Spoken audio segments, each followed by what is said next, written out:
Bienvenue dans La French, le podcast qui parle de la tech de classe mondiale avec des experts de classe mondiale. Et encore et toujours, Jean-Baptiste Kemp. Salut. Président de Vidéolan. Ouais, toujours. Je me suis pas fait virer en tout cas depuis la semaine dernière. Toujours CEO de Kyber. Toujours CEO de Kyber. Toujours à la tête de 10 startups, c'est ça? Pas la tête, mais que tu les as créées. Non, j'ai créé 10 boîtes, mais il y en a plein, c'est pas des startups, c'est des petites boîtes quoi. En fait, tu sais, parfois tu peux créer des boîtes qui sont pas des startups. Je crois pas. Si, tu vois, tu démarres, tu as une petite idée, tu as un petit business, etc. Tu vois, j'ai même des SCI qui gèrent des immeubles. Tu vois, c'est pas forcément des startups, tu vois. Ça n'a pas comme but de grossir. Moi, je comprends pas. Je comprends pas. Alors, attends, incroyable, on peut même faire des startups bootstrappées, sans lever des fonds. On va enchaîner. Parce que déjà, il nous met de mauvaise humeur. Steve Morin, donc CEO de ZML. ZML. Oui. .ai. Voilà. Alors, hors ZML, si tu es aux États-Unis. ZML. Et on est encore chez toi. Hein. Ouais, on n'a pas bougé. Tu me déménages pas toutes les semaines, toi? J'essaie, j'évite. C'est chiant, la logistique. 1500 mètres carrés, c'est quand même chiant à trouver sur le truc. Oui, à trouver, puis voilà, à bouger. Ouais, du coup, toujours évidemment. Et content de vous retrouver, les copains. Content de vous retrouver également. Aujourd'hui D'aujourd'hui, on va parler de comment le code met le réel en PLS. En PLS. J'espère que tu as les explications pour les gens qui ont plus de 40 ans. Pour les positions latérales de sécurité. OK, boomer. OK, boomer. Comment le code met le réel en PLS avec, cette semaine, il s'est passé plusieurs trucs. On a eu des avions cloués au sol. À cause de software. Il y a toujours le cas des voitures autonomes. Là, il y a eu des sujets cette semaine encore. Il y a encore des hôpitaux qui se font hacker à cause de software qui est pas résilient. Et puis, on a la succession des sujets cloud, infra, avec encore des géants qui tombent. Donc, on va parler de ça. Et moi, d'ailleurs, on va commencer parce que j'ai gagné 300 € grâce à une faille logicielle. Alors, c'est pas un bug bounty, j'ai pas trouvé une faille, mais je devais prendre un vol Paris-Marseille vendredi dernier et mon A320 était cloué au sol à cause justement d'un logiciel qui était fait par Thales. C'est quand même une sacrée histoire, cette histoire d'avion. Et alors là, quand on parle quand même d'un alignement d'étoiles, au sens propre ou figuré, on est quand même dans un très bel alignement d'étoiles. C'est quand même assez compliqué à prévoir ce genre de truc. Finalement, il n'y a pas eu de mort. Donc qu'est-ce qui s'est passé exactement des radiations solaires, non seulement ont perturbé donc, les systèmes de contrôle de l'avion, mais alors on imaginerait quand même qu'il y a quand même des systèmes de résilience, de correction d'erreurs, de vérification des commandes. Et alors quand même le truc qui est quand même fou, c'est que non seulement ça a corrompu donc, la commande, mais ça a aussi corrompu manifestement la correction d'erreurs. C'est des éruptions solaires, quoi. C'est un flux fait par une éruption solaire, parce qu'en ce moment, il y a pas mal d'activités solaires, et donc ça veut dire qu'il y a un truc qui est pas scolaire.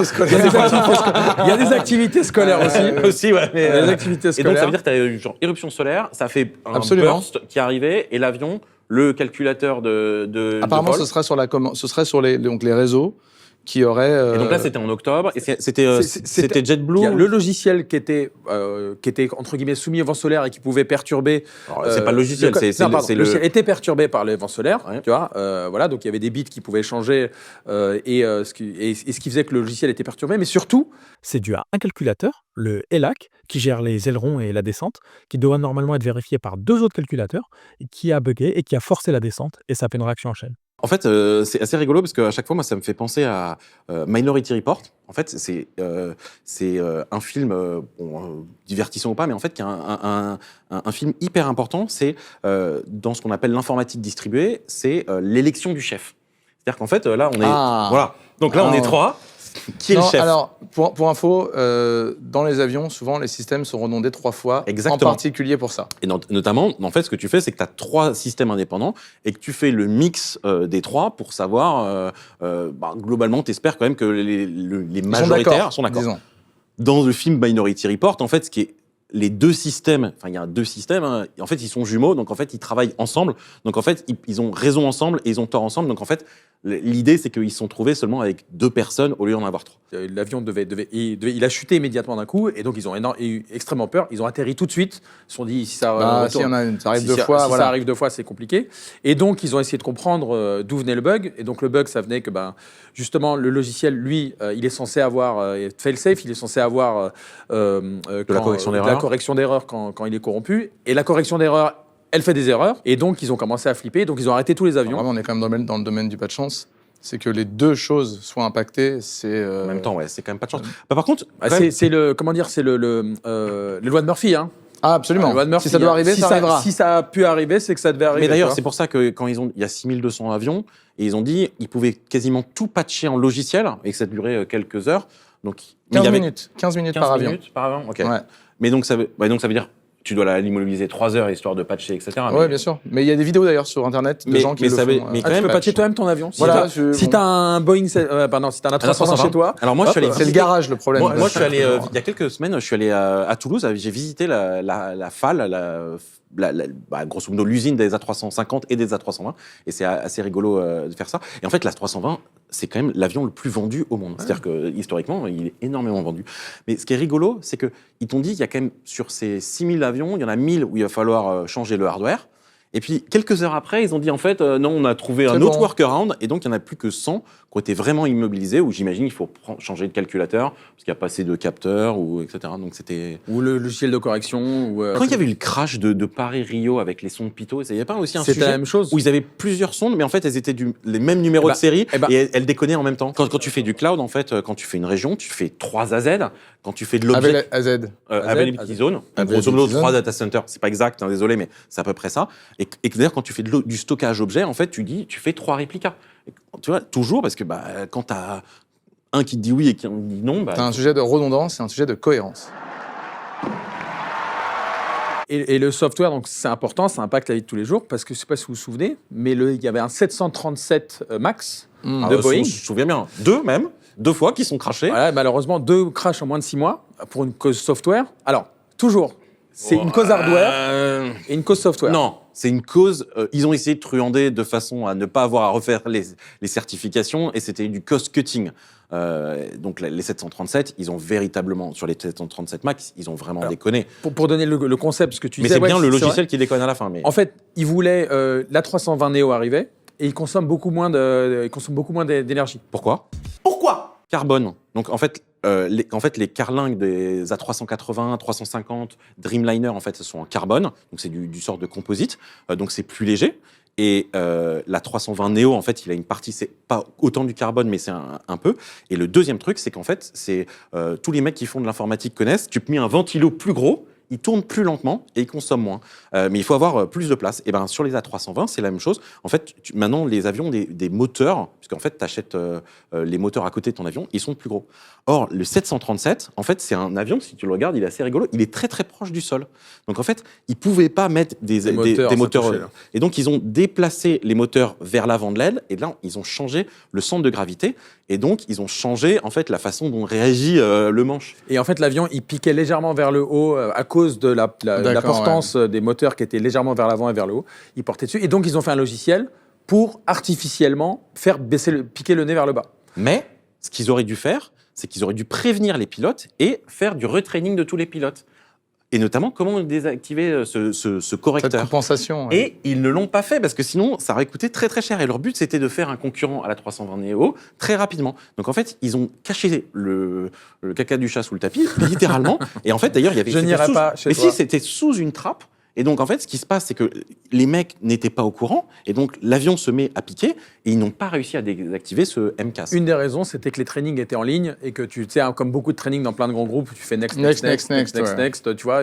T'as pas le droit de quitter le truc, faut être devant l'écran, mais bon, tu regardes Netflix à côté. Mais c'était pas un vrai training, et justement, ils voulaient éviter une recertification. Ouais, parce que ça coûtait très cher. Donc, c'est pas la même histoire quand même. Mais c'est vrai qu'à la fin, c'est un logiciel qui impacte les avions. Je sais pas si t'imagines, tu fais un truc hardware, tu fais de la physique. C'est de la physique, l'avion, il n'est pas censé piquer vers le haut. Tu fais un logiciel pour le faire piquer vers le bas. Si tu veux, what could go wrong, tu vois. What could go wrong, tu as un logiciel qui te fait artificiellement descendre, tu vois, en pleine nuit, dans le noir. Tu vois, encore une fois, le logiciel dirige le monde entier, et c'est quand même assez particulier de voir qu'il y a des externalités. On parle quand même de morts. Centaines de morts. De crash. De crash. Et un mec de chez Airbus me disait que le IATA et tous les systèmes de surveillance de la sécurité dans les avions me disaient que chaque modèle d'avion, il compte le nombre de kilomètres et le nombre d'accidents. Et donc, ils ont une aiguille, tu vois, ils ont un tracker. Ouais, tant qu'on est en dessous. Et donc, tant qu'on est en dessous, ça va. Donc, un accident de cessez monter, mais 2 en moins de 6 mois. Genre, il m'a dit, c'est immédiat. Ouais, c'est bien pour ça sûr. qu'ils avaient mis tous les Absolument. avions sur le sol. Et franchement, Airbus, ils ont beaucoup joué là-dessus depuis quelques années. Sur Airbus, nous, il n'y a pas de souci. Airbus, on est bon. Non, mais là, c'est vrai que moi, je pense quand même que c'est à cause de cette histoire de 737 MAX que Airbus a une ouverture. Parce que là, tu vois, c'est quasiment Airbus qui racontait on a un problème sur notre avion et ils expliquaient tout. Et enfin, tu vois, c'était public quasiment. Donc, il y a un vrai changement. Mais c'est vrai que. Et c'est de la super précaution. Quoi, Alors, parce puisqu'on que parle de logiciel en avionique, c'est assez intéressant parce qu'en fait, ils n'utilisent pas forcément les mêmes langages de programmation dans l'avionique que nous. Bien Quoi. sûr. Et en fait, notamment. c'est pas du non, tu fais TypeScript, pas- c'est pas du Zig. Non, parce qu'en fait, tu vois, quand Du tu fais PHP? Non, alors non plus, mais tu vois, tu fais. D'abord, en fait, c'est du temps réel, donc tu fais pas de garbage collector parce que, en fait. Qu'est-ce que. Oula, le garbage collector. Nous allons essayer d'apprendre un mot. Ce mot, nous ne le connaissons pas, ni vous, ni nous. Cependant, nous allons essayer de l'apprendre ensemble, mesdames et messieurs. Alors, collector. c'est ton nettoyeur, c'est ton ramasse-miettes en français, d'ailleurs, Voilà. selon l'Académie française. C'est un truc qui nettoie un peu ce que Ça les nettoie la conneries que t'as mémoire. fait. Voilà, ça nettoie un peu la mémoire que tu as allouée. Et donc, il faut régulièrement. En fait, tu arrêtes ton code et ça passe et ça vérifie un peu tout. Alors que quand tu es dans les langages plus bas niveau, comme du C, du Zig, du Rust, c'est toi qui gères ta mémoire. Mais tu es humain et donc quand tu fais n'importe quoi, c'est quand ton programme crache. Le problème, c'est que quand tu as un avion, tu n'as pas envie qu'il crache. Donc, ils utilisent d'autres langages qui sont soit dérivés des mêmes langages, soit des customs, notamment un truc qui s'appelle l'ADA, Ada, ouais. et qui est fait justement pour des systèmes qui n'ont pas le droit de se planter. Quoi. Surtout, tu as besoin de prouver que ça peut pas se planter. C'est ça, c'est qu'en fait, tu peux mathématiquement prouver que ton logiciel, ton programme, il va fonctionner. Quoi. Microsoft ne sait pas utiliser ça. Ah, et hop là. Comme ça, prends-toi ça dans la tête, Ah. Microsoft. Non, mais donc les ordinateurs, enfin les avions, c'est des ordinateurs qui volent maintenant. Enfin, moi je crois, le mec d'Airbus me disait quand un avion atterrit, c'est genre 20 gigas de données qui sont transmis immédiatement. Un Airbus A350, c'est 250 000 capteurs. Enfin, tu vois, Mais des tout trucs, est un ordinateur aujourd'hui. Ouais, c'est bien le problème. La clim est un ordinateur. Enfin, quand je mange, quand je fais mes pâtes, j'ai pas besoin d'ordinateur. Moi, je mange des PCB, tu fais ce que n'as tu pas veux. un Thermomix. mais, Parce que tu n'as pas un Thermomix. C'est pas un Thermomix, Tu je n'as te pas de confirme, Thermomix. effectivement. Ouais, voilà, mais si tu avais un Thermomix, 1600 balles, tu saurais. Non, mais donc vraiment, on voit que ça touche le réel parce que c'est une bataille software, quoi, au final. C'est une bataille software. Et pas seulement, c'est avion. aussi parfois une bataille d'infrastructure. C'est pas juste le software, c'est où tourne le software, comment il fonctionne.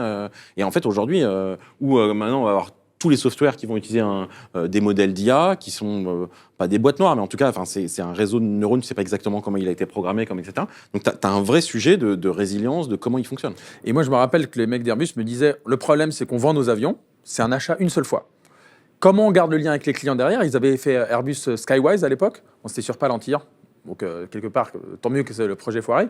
Mais le truc, c'était qu'ils voulaient mettre tellement de logiciels qu'ils avaient du service et de l'abonnement après la vente pour garder le lien avec la compagnie aérienne qui l'avait acheté. Mais d'ailleurs, c'est pas la vente, c'est pas la moitié des services. Il n'y a pas BMW où tu dois acheter, payer, payer une subscription le but pour ultime, avoir pour ton siège chauffant. Non, c'est pas ça que les BMW avaient rajouté. Ah, je sais pas. Sur Tesla, tu dois l'acheter. En tout cas, il y a clairement un déplacement chez les constructeurs automobiles vers les services par abonnement. Mais d'ailleurs, c'est Et tout. Avant, l'activation t'achetais tes logicielle, DVD, hein, maintenant tu payes ton Netflix. Avant, t'achetais ta musique, maintenant tu payes ton Spotify. Et en fait, c'est vrai que t'as de plus en plus d'abonnements. Après- C'est Jeremy Rifkin en 2002, il avait fait un livre, l'âge de l'accès. On ne ownera plus les trucs. Oui. On ne paiera que des abonnements. Quoi. Après, il y a quand même un point intéressant avec Boeing particulièrement, parce que là, on parle quand même. Il y avait aussi la fameuse porte qui s'était complètement. Ouais, parce qu'elle n'avait pas été riftée correctement. Absolument. On parle quand même de sujets un peu importants. Il y a quand même un point particulier avec Boeing, et particulièrement aux États-Unis, c'est qu'ils sont extrêmement dépendants de l'avion. Et évidemment, on se pose la question quand tu mets à terre toute une flotte, on parle de peut-être, j'ai pas les chiffres, mais 10 000. on va dire vu Flight Radar, un ordre de grandeur au moins du trafic européen, on parle quand même de dire, OK, si on met à terre tous les avions, les gens se déplaceront quand même, ils prendront la voiture, il y aura des accidents. Et donc, quelles sont les externalités et comment on pèse la balance? C'est pas une question simple. Et d'ailleurs, Airbus, c'était un vrai problème parce que ça a été annoncé pendant le week-end de Thanksgiving, qui est Ouais. le moment aux États-Unis où tout le monde prend l'avion. Et vraiment, c'est Il y a des vidéos incroyables de bouchons énormes vers les aéroports. Enfin, c'est tous les ans, cela dit. Et moi, parce que vous savez, en Europe, il y a une loi qui fait qu'en sorte que si une compagnie aérienne a plus de 3 heures de retard sur un vol, t'es indemnisé. ou si le vol est annulé, t'es indemnisé. Donc voilà. Moi, Mais tu sais que ça va changer parce que l'Europe j'ai gagné 300 balles. Quoi. l'Europe est en train de revenir en arrière sur ce truc-là. Bah, j'espère avant mes 300 balles. Quoi, mais... Ouais, récupère tes 300 balles d'abord parce que sinon ça va pas le faire. Donc voilà, donc le code, bah, ça touche le hardware, ça touche les avions.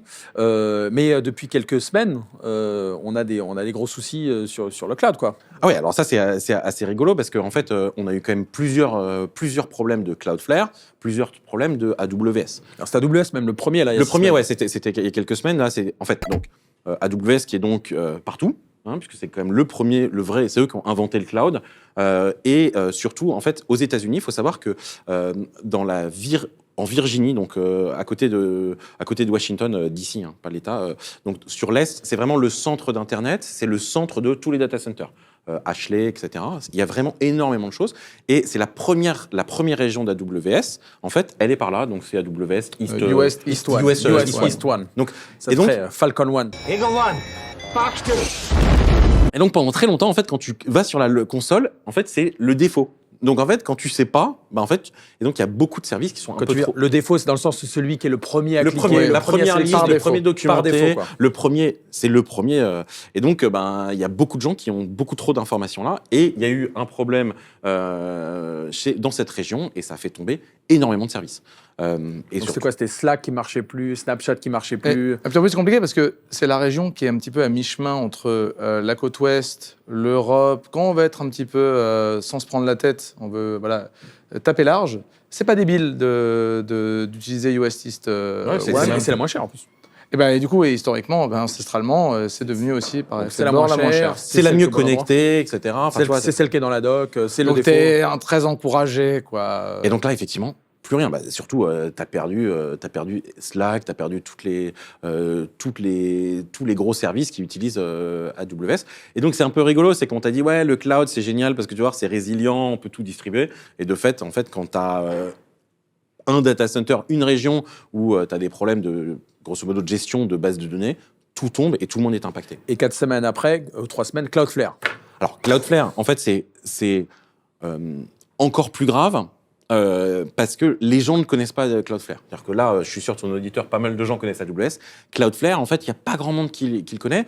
Cloudflare, c'est une très très belle boîte, je vais assez fan, qui a commencé en te faisant un anti-DDoS. Donc c'est de la sécurité pour quand tu as trop de gens qui viennent t'attaquer. DDoS, attaque Distributed Denial of Service. Ça Service. doit être attaque... par déni de service distribué. Service distribué.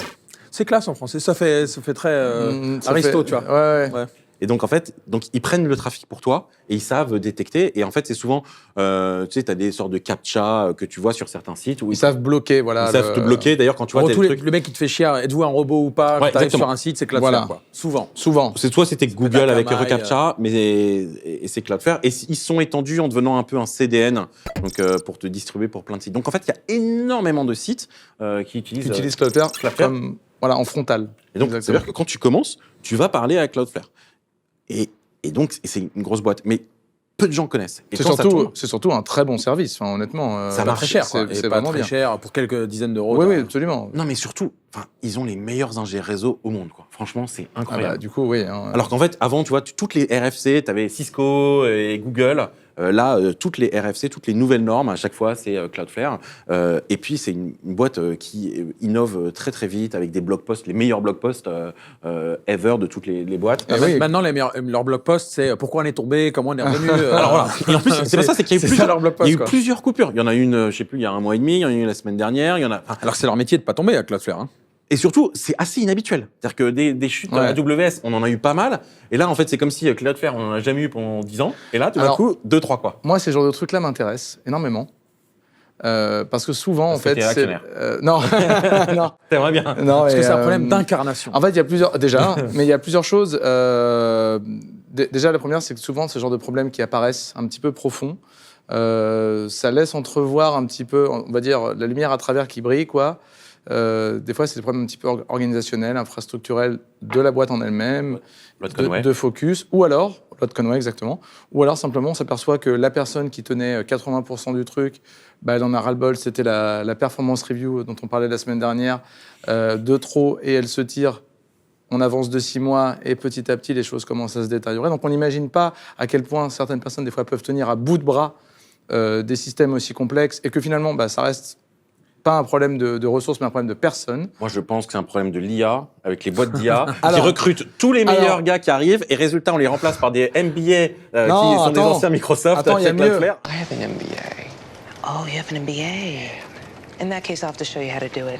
Je vais mettre mon chapeau en aluminium parce que qu'est-ce qu'ils ont fait, Cloudflare, je crois que c'était au début de l'été, ils ont annoncé qu'ils allaient officiellement bloquer les bots, donc les crawlers, donc ceux qui parcourent Internet pour les trucs d'IA, dans le but de protéger la presse mondiale. Et alors, est-ce que de là à dire qu'il y aurait un lien, je ne sais pas. En tout cas, ça me fait marrer d'en parler. Moi, j'ai été interviewé par le Wall Street Journal il n'y a pas très longtemps sur ce sujet-là. C'est qu'en fait, on a un vrai problème dans les communautés open source à cause des scrollers d'IA. Parce que, tu vois, on t'a été habitué à avoir Googlebot et Zandexbox et Yandex, etc. Qui se comportaient plutôt bien. Là, en fait, les crawlers IA, c'est des sauvages. C'est le Far West, ouais. Et notamment, en fait, des endroits comme GitLab, donc là où tu as tout ton code, les discussions, etc., pour créer des IA de code, ou les forums, le forum de Videolan, où tu as des vrais humains qui te racontent des problèmes. Et donc, en fait, Reddit, en fait, a vite compris à tout bloquer et à monétiser. Donc, c'est pour ça que Reddit a quand même pas mal d'argent avec les trucs d'IA. Mais en fait, pour les questions d'open source, c'est un vrai problème. Nous, on a toujours refusé d'utiliser Cloudflare parce que c'est pas open source, mais c'est une vraie question d'utiliser Cloudflare justement parce qu'ils ont dit on va arrêter les bots. En gros, il y a le bon crawler. Et il y a le mauvais crawler. Le bon crawler, il crawl, le mauvais crawler. Bon, Non, mais il crawl, par il exemple, crawl. plus tard Il crawl, qu'il y a une semaine, Zig a annoncé que ils se sont fait détruire la tronche par un crawler de chez Meta, probablement pour de l'IA. Et ils s'en sont aperçus évidemment 24 heures après. Heureusement, ils opèrent leur propre infra. S'ils avaient été sur le cloud, ça leur aurait coûté... Les crawlers, comme les anciens, les moteurs de recherche, les crawlers... disons qu'il y a eu 20 ans pour perfectionner le truc. Ils sont plutôt respectueux. Les crawlers, l'IA, c'est des criquets, quoi. Ils sont nouveaux. Normalement, que dalle. Il y a des robots.txt qui te disent quoi faire et ils les ignorent exprès. Non, mais c'est la 11e plaie d'Égypte, les crawlers IA, mec. Ils arrivent, c'est après les grenouilles, après les criquets, c'est les on crawlers en IA. revient au fait que ça paraît quand même assez orthogonal, finalement, au sujet profond de l'IA qui est, par exemple, ou de chatbot, mais à la fin, voilà, ils Cloudflare avait dit ça, et c'est vrai que quand Cloudflare tombe, ça fait très mal, très très vite. Et surtout, et ça c'est important, la plupart du temps, tous ces incidents, ils sont résolus en 1 minute, 2 minutes, mais en fait, c'est des effets de cascade. C'est-à-dire qu'en fait, il faut revenir en arrière, il faut que les configurations se propagent. Donc, tu vois, par exemple, en réseau, en fait, tu fais une configuration sur un routeur, et ben, en fait, ou en DNS, et en fait, ton DNS, c'est pas push. C'est tout le monde qui vient se synchroniser. Donc en fait, si quelqu'un a pris la mauvaise synchronisation, il va falloir attendre la prochaine fois où il va se synchroniser. Et donc c'est pour ça que souvent ces incidents durent. Moi j'en ai vu dans quelques minutes, 30 secondes, quelques minutes, 5 minutes. Tu revertes, tu remets la bonne conf, mais le redémarrage peut prendre plusieurs heures. Et donc souvent d'ailleurs dans l'informatique moderne, les gens se rendent pas compte, c'est que tu n'éteins pas un système. Tu n'éteins plus un système. Tu vois, les supercalculateurs d'entraînement d'IA, tu n'éteins pas tout. En fait, tu éteins des nodes, tu as des failovers et tu relances. Parce que, en fait, redémarrer intégralement, même du stockage, un stockage de 100 pétas en objet, c'est difficile à redémarrer parce que tu ne sais pas comment ça va fonctionner. Donc, tu vois, tu fais des mises à jour partielles sur certains nœuds, etc. Et ça c'est quelque chose que tu ne vois pas, qui te semble... Toi, dans le doute, reboot, tu es sous Windows, tu en es marre, mais sous Mac, pareil, de toute façon. On refresh sur le site qui est déjà à la gueule, tu vois. Alors, dis donc. Ah ouais, et ça, c'est aussi un autre truc, c'est que quand ça marche pas, les gens réessayent. Et donc, en fait, ils rendent le truc encore pire, puisqu'en fait, à ce moment-là, tu fais un DDoS distribué par des humains. Moi, quand c'est un service que j'aime pas, je réessaye. C'est les gens comme moi qui se réveillent après. Hein. Et voilà, tant mieux. Et je clique aussi sur les pubs AdWords des boîtes que j'aime pas. C'est notre histoire. C'est notre histoire. Et t'es payé par les boîtes parce que je te rappelle, c'est de la fraude. Hein. C'est de la fraude. Non, il le fait juste parce qu'il est vindicatif. Par militantisme. Il le fait juste pour l'amour du jeu, pas pour le. Non mais je lis le truc et que je me rappelle que je voulais pas y aller. Donc c'est ça. Non mais donc le cloud, c'est le fameux dans toutes les confs, il y a les mecs qui ont les t-shirts. Le cloud c'est just someone else's computer, tu vois, c'est juste l'ordinateur de quelqu'un d'autre. Mais parce qu'en fait l'infra derrière elle est physique quoi. Mais c'est hyper intéressant. Si tu regardes, on sort de 20 ans grosso modo, 15-20 ans modulo comme on compte. De cloud, quelque chose d'extrêmement devenu, quelque chose d'extrêmement désincarné, extrêmement abstrait. Quand, à l'époque, on parlait du cloud, au pire, on te montrait des data centers, on te montrait des rangées de machines, on te montrait les allées. Depuis peut-être de bonnes années, particulièrement avec l'IA, on commence à te remontrer là les machines elles-mêmes. Donc on te montre une en te disant il y en a plein. Parce qu'elle coûte trop cher, tu veux pas en avoir des racks. Tu T'en montres qu'une, quoi. Comme l'URSS, il montrait un seul truc et ensuite il faisait des fakes. Exactement. Comme ça, il disait regardez, on en a plein. Quoi. Moi, je suis à risque qu'il y a une réincarnation finalement de la réalité. On a un retour quelque part au... Bah oui, c'est quelque chose de physique, c'est quelque chose qui existe quelque part, c'est quelque chose qui est fait par des gens. Forcé ou par choix ou par contrainte, ça c'est un vaste sujet, mais en tout cas, là on se rend bien compte, les pannes, qu'elles soient réseau, j'ai quand même des histoires, dans mon réseau des gens qui ont vécu des histoires qui créent des data centers, c'est quand même... le coup de pelle qui va pas bien et qui coupe 2000 clients, ça existe. Là, il n'y a pas longtemps, il y a une migration du 112, du numéro d'urgence, qui est géré justement et en partie chez Scalway avec une migration. Et en fait, là, quand c'est down, il y a des gens qui meurent. Tu vois, c'est plus...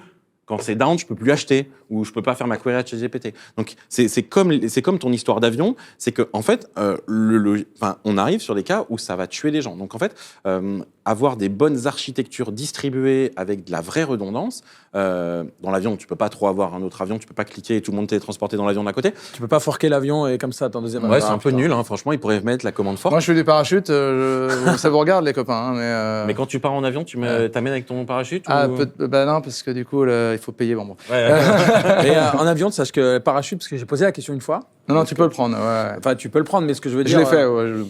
À 900 km/h, tu sors. Oui, non, t'es brisé en 4. T'es un nuage de sang. Mais... Voilà, donc le parachute, ça. Par contre, quand même, peut-être petit, parce que tu vois, tu parles du 112. Quand même, moi, j'ai quand même envie de souligner bravo aux gens qui opèrent ces trucs-là, parce que nous, on fait des trucs marrants, on rigole. Si ça tombe, ça fait chier, mais ça fait juste chier. Il y a quand même des ordres de grandeur dans les choses, donc vraiment énorme respect à des gens qui opèrent ces systèmes-là parce que c'est pas la même. Les enjeux sont pas les mêmes. En même temps, Slack, ça fait chier aussi. Non, mais c'est pas grave. C'est vrai, moi aussi, toi aussi, t'as le droit. Non, mais tu vois, par exemple, c'est la remarque, tu vois, sur VLC, quand ça crache, tu regardes pas ton film, tu redémarres. C'est pas très grave. Bon, ça dépend quel film. J'allais savoir. Ça dépend quel film. Parce que pilule rouge, pilule bleue, c'est quand même pas très très grave. Et c'est vrai que on a ce problème-là, et notamment les services critiques ont ce problème-là, c'est qu'aujourd'hui, tu vois, tu veux faire un site web, tu fais un npm install du moindre truc, tu tires l'univers.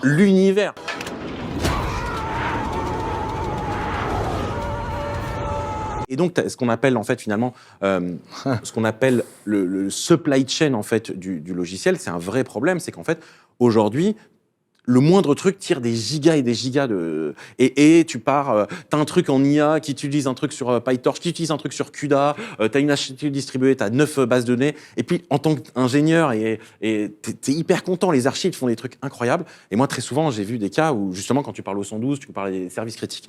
Et eux, ils veulent le truc le plus simple. Ils veulent une base de données, tout simple, un truc SQL. Et c'est une bonne idée, tu vois, parce que quand t'as de la vie humaine en jeu, et comme il y a du logiciel maintenant, partout, c'est important. C'est un enjeu de dépendance, en fait. On est extrêmement dépendant de plein de sociétés qui font du logiciel. Disons que se dire, qui n'est pas, je pense, une mauvaise idée, se dire qu'il y a des gens compétents, je me repose sur les épaules de gens extrêmement compétents, c'est pas structurellement une mauvaise idée, mais comme tout, ça existe de la pousser trop loin. On ne s'abstrait pas forcément de comprendre comment les choses fonctionnent. Évidemment, on doit décider à quel moment on s'arrête, mais quand on va trop loin, ça crée des externalités qu'on n'avait pas forcément prévu, quoi. Donc, NPM, c'est un bon exemple. Tu sais, c'était la phrase d'Andresen, là, en 2011, là, Software is eating the world, tu vois. Le software dévore le monde. T'avais aussi la blague, en fait, tu sais pas, alors je sais pas ce que c'est vrai, mais c'était la blague de, soi-disant, c'était Bill Gates qui avait parlé au PDG de General Motors en disant si les voitures évoluaient aussi vite que le logiciel, les voitures, elles iraient à la vitesse de la lumière, elles feraient 100 kilos, etc. Et le mec de General Motors avait répondu ouais mais en fait moi j'ai pas un truc où pour redémarrer ma voiture quand elle marche pas j'ouvre la portière, je clique sur un bouton, etc. Donc tu vois c'était évidemment c'est une histoire folklorique, mais c'est important de se rendre compte que quand tu es dans du logiciel qui est dans la vie réelle, tes impacts ils sont importants. Le logiciel est quand même un cas particulier quand même de l'ingénierie pour ça. Clairement, en fait, on n'est pas sur les mêmes temporalités, on n'est pas sur les mêmes externalités. Break things. Voilà, ouais. Ouais, ça c'était la mantra de Zuckerberg, Go fast and break things. En tout cas, c'est ce qui a été écrit. Ouais. Et tu sais que 12 ans après, là, il a fait Go fast with stable infrastructure. Ouais, il a changé Parce le qu'en motto. fait, je suis sur le Parce marché que j'ai un milliard public, donc d'users, j'ai un voilà. milliard d'users, je suis coté en bourse, donc break things doucement, Et doucement. menottes dorées. Donc moi justement, je voulais parler aussi d'un logiciel qui a un impact sur la vie des gens, c'est le logiciel des hôpitaux. Depuis quelques années, on a vraiment beaucoup d'attaques sur les hôpitaux français, européens. Et ça a un vrai impact puisqu'il y a eu récemment une attaque sur un hôpital où on considère qu'il y a eu un mort à cause des effets de l'attaque. On parle de ransomware, parce qu'en gros, c'est des demandes de rançon sur est-ce que je te rends ton système, est-ce que je te rends les données, est-ce que je fais en sorte qu'il tourne, quoi. Donc les hôpitaux, ils ont des systèmes de backup, que ce soit électrique quand ils essaient de faire tomber le système, mais ils sont dépourvus, quoi. Ils n'ont pas de moyens. Ils ont des vieux logiciels qui sont pas mis à jour. C'est souvent ça, c'est des failles. C'est souvent des vieux logiciels, ils connaissent les failles et ils attaquent. Vous connaissez des cas de... Moi, j'en connais plein, parce que j'ai un membre de ma famille qui était directeur d'hôpitaux. Donc, et en fait, il y a un problème, en fait, c'est que plein de ce qu'on appelle des dispositifs médicaux, en fait, c'est une certification. Et en fait, tu le mets là et il reste pendant 20 ans, 30 ans, tu vois. Tu vas pas changer ton logiciel d'échographie parce que ça vient dans une machine. Mais à un moment, quand même, il y a quelqu'un qui le connecte à Internet et il tourne toujours sous Windows 2000, sous Windows XP. Il y a plein de failles de sécurité. Windows. Et ça fait du botnet. Ils ont... Finalement, en fait, il y a quand même une sorte de cartel de ce qu'on appelle des ERP médicaux, qui sont vraiment des trucs absolument catastrophiques, qui sont vraiment fin des années 90. Mais c'est comme tu as un système de certification, c'est très difficile de rentrer dedans. C'est pas un domaine sexy pour beaucoup. Ouais, mais tu vois, par exemple, C'est des vaches à lait, mais voilà. Ouais, mais tu vois, par exemple, ils ont des trucs qui s'appellent des PACS. C'est quoi un PACS? Donc, c'est pas le truc pour se marier, c'est du stockage, en fait, pour les radiologues. Et en fait, mais quand tu regardes le prix du giga, parce qu'ils te vendent encore les disques au giga, mais tu hallucines. C'est-à-dire que c'est pas 3 fois plus cher, c'est 50 fois plus cher. Bah ouais, mais il faut être dispositif médical, faut la certification, etc. Et donc, ils se gavent. Moi, je me souviens que mon prof d'informatique, il me dit, si vous voulez faire de l'argent en informatique, faites du médical ou faites des startups. Et en fait, c'est un peu exagéré, mais c'est quand même vrai. Et donc, en fait, t'as pas beaucoup de nouveaux entrants. Et puis, il y a une complexité administrative importante. Que voulez-vous? Le laisser passer à 38. Il y avait une boîte comme ça, alors je dis il y avait parce que je pense qu'elle existe encore, qui s'appelle ou qui s'appelait Capsule, dont le but c'était de dire, en fait, voilà, tous les dispositifs médicaux, donc pas les dispositifs en lui-même, mais en tout cas, les logiciels qui permettent de les gérer, c'est fragmenté, c'est un bordel, on va essayer de s'interfacer pour un petit peu mettre de l'ordre. Je crois qu'elle a eu pas mal de succès. Je trouve que c'est des Français. Tant mieux. J'espère qu'ils existent toujours. J'espère aussi. Moi, c'était un DSI d'un hôpital qui me disait qu'en gros, ils n'ont pas l'argent pour acheter les dernières versions. Donc, ils restent sur les anciennes versions des ERP, des systèmes. Et donc, ils sont soumis aux failles. C'est pas qu'ils n'ont pas l'argent, c'est qu'en fait, les trucs qu'on leur vend sont hors de prix par rapport à ce que ça vaut. Donc, en fait, c'est pas un manque de moyens, c'est un manque. Je ne suis pas pauvre. Je peux juste pas l'acheter. Non, mais c'est pas ça. C'est qu'en fait, si les prix étaient comme quasiment tout le reste du logiciel et de l'informatique, ils auraient les capacités. C'est juste que, en fait, je vends un hôpital, je fais x100. Tu vois. Et après, c'est la malédiction du marché hyper régulé. Et du coup, je vais pas dire niche, parce qu'on parle quand même de médical, c'est gros au sens large, mais enfin, le ticket d'entrée est extrêmement difficile. Il faut bien que tu comprends, je recoupe mes coûts. Un hôpital, il n'y a pas 2 millions d'hôpitaux d'hôpitaux, absolument. D'hôpitaux. D'hôpitaux. D'hôpitaux. Ah, pardon. Pépito. Il n'y a pas 2 millions d'hôpitaux en France ou en Europe. Et ça crée quand même des externalités qui sont très importantes, particulièrement quand le logiciel n'est pas maintenu. Et après, vu qu'il n'est pas maintenu, les dernières versions, elles ne sont pas mises à jour. On connaît parfois les failles des anciennes versions qui sont maintenues. Et donc, les mecs, ils vont tester juste s'ils arrivent à trouver la version, ils testent avec la faille connue et ils y vont. Il faut quand même être sacrément... pour... avoir pas d'armes, tu veux dire ? Ouais, c'est sûr. Aller attaquer un hôpital, il ne faut pas avoir d'armes. Ah, voilà. What's your name? Lucifer. Exactly. Manifestement, il y en a qui n'ont pas. Je suis d'accord. Je ne dirais pas d'où viennent ces hackers, mais voilà. Mais en fait, en vrai, ils viennent de on partout. sait pas. L'image que c'est un hacker russe, c'est pas. J'ai pas dit russe. J'ai pas dit russe. Chinois. Il y a quand J'ai pas même. dit chinois. Ça vient quand même de partout. Et c'est vrai que, et surtout avec les crypto-monnaies, souvent tu te dis, pour débloquer, t'es en crypto-monnaie. qu'est-ce que tu fais? Il y a quelques années, il y avait TV5 Monde qui a eu exactement ce problème. TV5 Monde était, donc, par contre, une télé, en fait, a été shut down par des hackers. Et, tu vois, et donc là, tu peux diffuser de la mauvaise information. Et pareil, tu vois, si tu te mets à diffuser de la mauvaise information, comme dans ce podcast, tu vois, tu as un impact, tu peux faire peur aux gens, c'est important. Donc, ouais, il y a ce problème de ransomware. Il est compliqué à gérer parce qu'il faut gérer toute ta dette. Si tu as 3 systèmes où ils sont tous cohérents, bah, c'est facile. Si tu as des milliers de systèmes comme l'hôpital... Puis la dette, c'est facile de l'avoir chez les autres, hein. Mais on en a tous. Donc, il y a ça aussi, parce que du coup, c'est facile de dire, les hôpitaux, ils sont sur des vieux trucs, mais eux aussi, ils ont les gens qui opèrent ces trucs-là ont des contraintes, comme partout. Après, les DSI d'hôpitaux, ils sont 3. Hein. Ils sont vérolés par du logiciel. Ils sont, tu vois, ils ont pas de dev en interne. Et, tu vois, et donc ils sont vraiment dépendants de tout ça, quoi. Mais je n'ai pas vu de start-up qui monte un hôpital. C'est-à-dire qu'il dit, OK, moi, je vais avoir une approche logicielle de l'hôpital. C'est-à-dire en disant, bah, en fait, le cœur de toute finalement, de la vie la vie du patient, tu vois, du CRM, en disant, bah, toute ta prise en charge, elle va être pensée comme une start-up. Doctolib dans 10 ans, peut-être. Il y a des alors pas exactement l'hôpital, mais il y a des tentatives, on va dire, des rapprochements start-up, slash médicalisation. Tu construis une maison médicalisée comme ça. Il y a quelque chose. Une start-up dans le médical. Allez, go. Elle est derrière le. Pour finir sur l'aspect cyber, j'ai juste une question à te poser. Ouais. Mais pour finir sur l'aspect cyber, juste une question à vous poser, c'est il y a un adage qui dit que vraiment le but c'est juste d'être plus protégé que le copain ou le collègue, et qu'en gros c'est un peu comme dans le vélo, il faut juste avoir un cadenas qui est plus gros pour que les voleurs se disent bah j'irai plutôt à celui-là plutôt qu'à l'autre, quoi. Alors ça a un peu changé quand même parce qu'en fait aujourd'hui tu vois quand même des attaques qui sont ciblées sur certaines infras, sur certaines entreprises. Aujourd'hui, il y a énormément d'informations, donc vraiment de l'infosec, vraiment la partie récupération d'informations fait que en fait tu vas targeter un hôpital, tu vois, tu vas exprès parce qu'il est critique, et on a déjà vu ça dans des infrastructures. On a vu ça d'abord des attaques, la plus classique, hein, c'était Stuxnet, hein, où donc justement les gouvernements américains et israéliens sont attaqués les centrifugeuses d'une centrale en Iran, tu vois, donc c'était vraiment très ciblé. En inondant toute l'Asie. Qui a infecté tout Internet. Tout Internet, mais il y avait une payload qui était spécifique. Aujourd'hui, en fait, tu as de plus en plus d'attaques qui sont spécifiques. Et aujourd'hui, il y a un petit problème qui est l'IA, qui fait que tu vas pouvoir prendre un verre, etc., et le modifier très rapidement pour avoir un verre spécial pour chaque boîte. Un verre, c'est le worm. Disons qu'il y a un sujet d'échelle aussi, et voilà, exactement. Et le coût, finalement, de voler un vélo, mais en fait, finalement, tous les vélos, voilà, le canal plus grand, t'es dans la cible, parce que la cible, c'est tous les vélos. Donc avec l'IA, on va pouvoir aller attaquer... Il y a un risque, en tout cas. Il y a un risque. Ça fait un peu attaque all the hospitals, tu vois. Ça fait voilà, un peu, ouais, et puis on verra ceux où ça passe.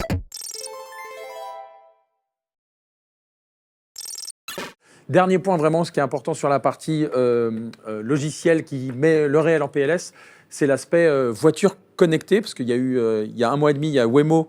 Donc Waymo, qui est une boîte qui fait des voitures connectées sans chauffeur, à San Francisco notamment, et qui a rappelé 1200 voitures parce qu'il commençait à faire des dingueries.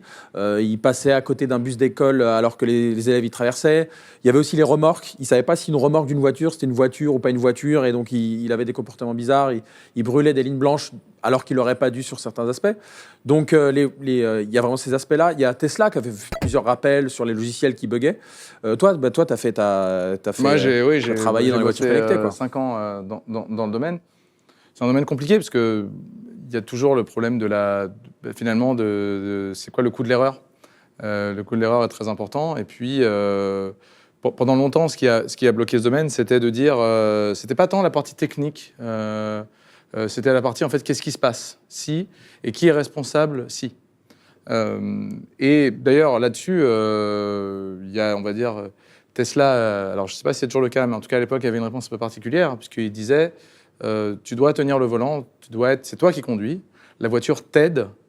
Donc, quand la voiture détectait que tu allais avoir un accident, elle désengageait le pilote automatique, ce qui faisait qu'au moment de l'impact, tu n'étais pas en pilote automatique. Tu n'es plus responsable au moment de l'impact. C'était une manière de tourner un peu le truc.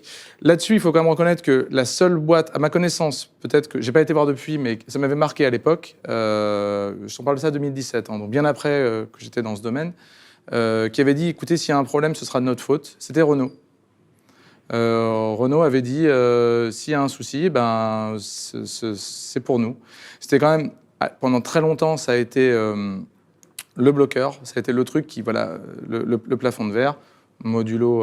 Donc en gros, qui est responsable, quoi? Parce que Renault, ils sont connus pour la fameuse phrase, Renault, tous les jours un bruit nouveau.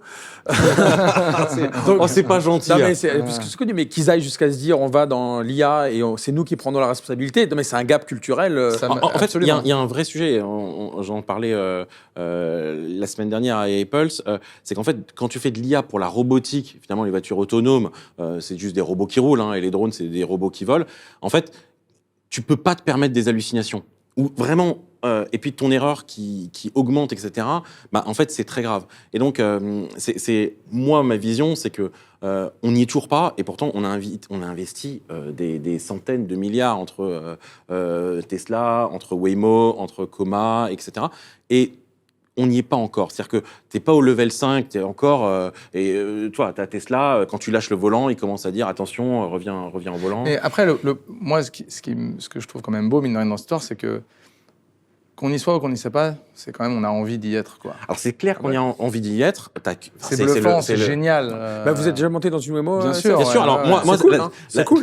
Le truc rigolo, la dernière fois que j'ai pris une Waymo, donc c'était évidemment à San Francisco, et donc la Waymo, elle arrive, et en fait, il y avait des gens qui étaient 2 camionnettes électriques de PG&E qui étaient garées sur la gauche de la route, à un endroit où ils n'avaient pas le droit. Et donc la Waymo, donc évidemment tous les gens le voient, et la Waymo, notre Waymo se croit plus maligne, elle double tout le monde, et elle se cale derrière, et en fait la voiture devant, c'était une camionnette qui ne bouge pas.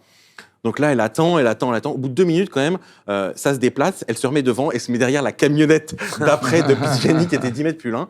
Et là, on appelle sur le bouton. Et là, il y a quelqu'un qui devait être soit en Inde, soit en Colombie, soit etc., qui arrive avec son joystick et qui a déplacé la voiture. Parce que dans les Waymo, il y a un bouton d'appel d'urgence, entre guillemets, pour qu'un humain reprenne la main sur la voiture. Voilà, il y a eu plusieurs fois. fois. Humain, il reprend pas la main. Il est là-bas, il pilote à distance, quoi. Mais en fait, ça, c'est important. Et d'ailleurs, moi, j'y crois pas mal avec ce qu'on fait avec Kyber. C'est que je pense quand même que globalement, on aura toujours un fail-safe. C'est qu'on va avoir finalement des IA qui vont monitorer les véhicules autonomes pour vérifier un peu qu'est-ce qui se passe, tu vois, finalement vérifier en temps réel, qui regarde toutes les caméras, qui apprend et en connecté tout le temps.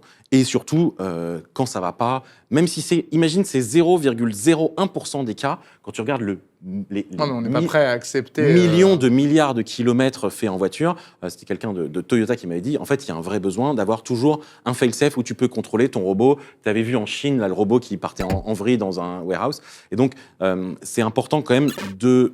Moi, je ne crois pas au système 100% autonome, sauf quand tu es sur un champ de bataille et tu n'y crois pas. Mais tu peux abîmer quelqu'un, quoi. Mais tu as un problème aussi, c'était que... est-ce qu'en tant que société, on est prêt à accepter même une voiture autonome, même si, on va dire à l'échelle, il y a moins de blessés, moins de morts, etc., vu qu'il n'y a pas, ce n'est pas incarné, il y a quand même cette résistance finalement à la machine. C'est pas toi qui nous avais parlé de ce site web là C'est ce qu'on va tester maintenant. Mais justement, moi, il y avait une start-up qui m'avait contacté parce qu'ils disaient que la voiture autonome, ils n'y croient pas d'ici 10-15 ans. Par contre, ils te vendaient un setup que tu mettais dans ta voiture et tu avais quelqu'un à l'autre bout du monde qui conduisait et tu avais un chauffeur 24/24, 7 jours sur 7. Donc, tu avais une flotte de chauffeurs. Et toi, en gros, quand tu montes dans ta voiture, tu lances le chauffeur, ça se connecte via Internet. C'est Kyber. Ça, sûrement, c'est Kyber. Ça se connecte et puis tu as ton chauffeur 24/24 parce qu'il disait que ça coûte moins cher que de développer une IA pour les voitures autonomes. Perso, je sais pas si ça scale quand même. Personnellement, je le prendrais pas, mais à quelques dollars de l'heure un chauffeur, tu vois, finalement. Et donc là, ton site web ? On va tester Moral Machine. Moral Machine, c'est un projet du MIT et de plusieurs chercheurs pour essayer de voir s'il n'y a pas une morale mondiale avec un objectif.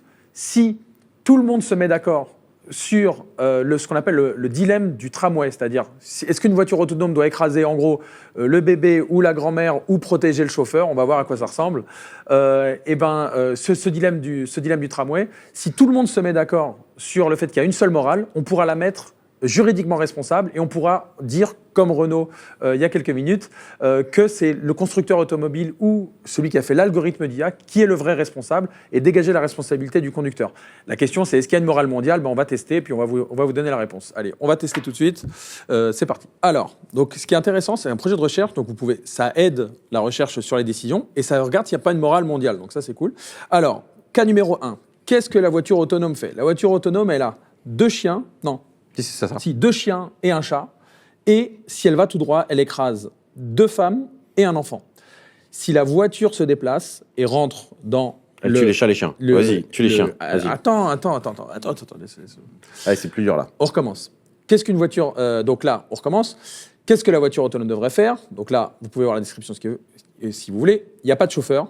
Donc, si elle va tout droit, il y a une personne sans domicile fixe qui est en train de traverser au rouge. Ça, c'est important. Ou vous avez une personne qui a l'air, entre guillemets, pas de, on va dire, classe moyenne, disons ça comme ça, qui, elle, a traversé au vert. Donc la question, c'est, est-ce que tu mets la classe sociale Ah, mais tu vois ce que je veux dire, c'est vraiment Plus important que la classe sociale plus importante. Moi, j'ai pas envie de répondre parce que j'aimerais qu'il y ait un épisode 2. Ou est-ce qu'elle a Épisode traversé 3. au rouge? Alors, moi, ce que je fais souvent, parce que je l'ai fait plusieurs fois pour tester, c'est si elle a traversé au rouge, c'est de sa faute, quoi. Oui. Voilà, donc donc c'est la là. voiture, voilà, donc c'est dur, hein, c'est dur. Donc là, on vient d'écraser quelqu'un. Allez, on en fait quelques-uns, on va jusqu'au bout, mais donc une personne et un homme athlétique, d'accord, qui sont dans la voiture et qui vont tout droit écraser 2 personnes, on va dire obèses, ou est-ce qu'ils doivent se déporter pour se tuer, alors que bien sûr les personnes traversent au rouge. Elles traversent au rouge. Ouais, donc toi, tu tues les gens qui traversent le rouge. Bah, c'est ça. Non mais toi, tu ferais quoi toi, Steve? Vas-y, toi, tu ferais quoi? T'es un peu suisse quand même, non? Ah là là, moi j'aime beaucoup parce que ça pose des questions bien au-delà de ça, mais... Je te rappelle, quelqu'un qui a du gras, c'est de l'épargne. Hein. C'est quelqu'un qui a... Donc, c'est quelqu'un qui a mis de côté des trucs, quoi. Non, je Allez, sais pas, vas-y. je sais pas. Ah, faut jouer le jeu. Bon, Allez, vas-y, JB, toi. on joue le jeu, Ouais, je vas-y, vote à JB. droite. Tu votes à droite? Tu votes à droite? Ouais. Putain. Ok, allez, celui-là, pas de conducteur. Elle va tout droit écraser. Elle va écraser quoi? Elle va écraser 2 hommes médecins, un homme athlète, ou elle doit se déporter, parce que c'est important le sujet qu'elle se déporte. Ça, c'est-à-dire qu'elle Oui. fait un choix. Ouais. Ou, ou 2 hommes docteurs et Mais un ils trichent. athlète. Mais ils sont au rouge. Mais ils traversent au rouge alors qu'ils traversaient au vert. Le théorème Mehdi dit le rouge. Allez. Allez, le rouge. On avance, et on avance. Et là, on a quoi? On a Des jeunes contre des vieux. un chien, un enfant et une fille qui vont se faire écraser si la voiture va tout droit, alors qu'il y a quand même, dans la voiture, il y a un homme vieux, un chien, une femme, un homme et un sans domicile fixe. Alors qu'ils traversent au rouge. Les enfants, Ah bah, pas ils les enfants. traversent au rouge, hein, de toute façon, c'est ce qu'on a dit. Ouais, c'est les hein. enfants. Toi, tu votes quoi? C'est les enfants. Toi, tu votes quoi? C'est les enfants. J'ai 2 enfants. Ouais, pareil. Moi, je suis Mais en tant attends, que papa. est-ce que c'est moi le chauffeur? C'est là que... Est-ce que ça y est le chauffeur? Ah oui, ça c'est. Non, est-ce que je suis un homme vieux? Non. Non, je suis pas un homme vieux. Non. Je suis pas. Ah putain. T'es homeless? T'as les Non, SDF. non, Non, les allez, enfants, non, on peut non, pas. on sauve les On est en enfants. vidéo, On sauve les enfants, on sauve les enfants. on sauve les enfants.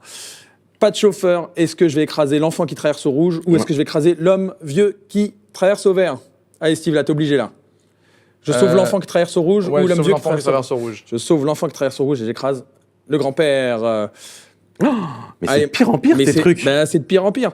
Est-ce que j'écrase 2 personnes âgées, un homme et une femme âgée Qui passe au traversent rouge. Ouais, le théorème de Mehdi, il passe au rouge. Ça t'arrange, Ah ouais. j'étais un Non, demi- moi, c'est hyper pratique. Ça t'arrange. Dès qu'il y a les enfants, tu peux te ranger, c'est facile. Allez, ok. Donc toi, en gros, c'est les enfants. Voilà. Allez, est-ce que je tue le conducteur en allant tout droit ou est-ce que j'écrase le médecin?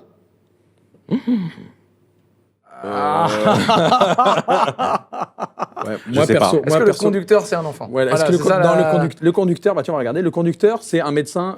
Ah, c'est aussi un médecin. Non, Ah, c'est une 2 médecins femme. C'est une femme médecin. C'est une femme médecin. Et il traverse au rouge ou pas? Non, y a pas de feu. Là, y a pas de feu. Alors, là, y a imagine pas de la feu. voiture dans le mur parce que c'est la voiture qui se déplace et Ouais.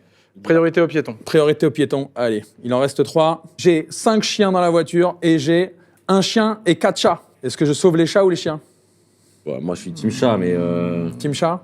Ouais. Non, bah, moi, je vais voter les nuls, le comité contre les chats.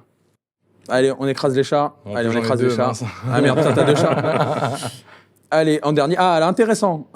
On a, dans la voiture, on a il y a des criminels. un homme business, un criminel dans la voiture.